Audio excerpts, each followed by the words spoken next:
When I prove to you I'm right, I will mock you for your lack of faith. Ron flashed her a grin, one she was sure sent hundreds of co-eds swooning. We'll see. Pam put Lulu back in the tote, slung it over her shoulder, and headed out onto the sidewalk. It was mid-March. She was sure there was a massive snowstorm happening somewhere in the country, but here in Mischief Bay, it was sunny and a balmy 72. There were skateboarders practicing their moves in the park, people on bikes, and mothers out with small children. For a second, she thought about calling her daughter and suggesting she and Jack join Lulu and herself for a quick lunch. An excellent idea in theory, if not in practice. Because Jen would obsess about Jack getting too much sun or not the right food. She would also fuss about the table being clean enough, and then point out that it was wrong for Pam to bring her dog into a restaurant. And while Lulu was technically not allowed, she stayed in her tote and never made a sound, which was more than could be said for a lot of the human patrons. The point being, Pam sighed. While she would very much like to spend an afternoon with her grandson, the same couldn't be said about her daughter. Oh, she loved Jen. She would die for Jen or donate an organ. She wished her only the best. But, and this was something Pam hadn't admitted to anyone but Lulu, since Jack had been born, Jen wasn't very much fun. She was obsessed with her child. Was he growing? Was he sitting up when he should? Did he maintain eye contact? Being around her was exhausting and stressful, and thinking that probably made her a bad person. She knew what it was to worry about kids. She'd been a bit of an obsessive mother herself, but nothing like this. She reached into her tote and patted Lulu. "What do you suggest?" she asked her little dog. "Should we live with our flaws and go get ice cream?" Lulu barked. Pam took that as a yes. She would, she promised herself, gird her loins and visit her daughter in the morning.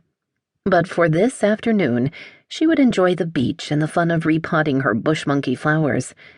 Later, there would be ice cream. Off to later switched down. Zoe wrinkled her nose. She wasn't sure where to place the blame, a faulty translation program or human error. Either way, the message was getting lost. She glanced at the second document open on her large computer screen and began to type. To turn off the unit, press down on the power switch. After 30 minutes in standby mode, it will shut off automatically. Because if you're stupid enough to walk away without turning off an incredibly hot iron, we will do our very best to keep you from burning down your house. Personally, I'm not sure you deserve that much consideration, but no one asked me. Zoe allowed herself a brief fantasy that she would simply hit the send button. If only. Then she carefully and responsibly deleted the last 2 sentences and moved on to the next section of the instruction manual. She translated more semi-English to the real thing. This week's work was small appliances. The week before had been some high-tech medical equipment. That had been more challenging. It wasn't so much that the original manuals weren't written in English. It was that they'd been written by people who spoke in code and abbreviations. Technicians and hospitals were busy with pressing problems.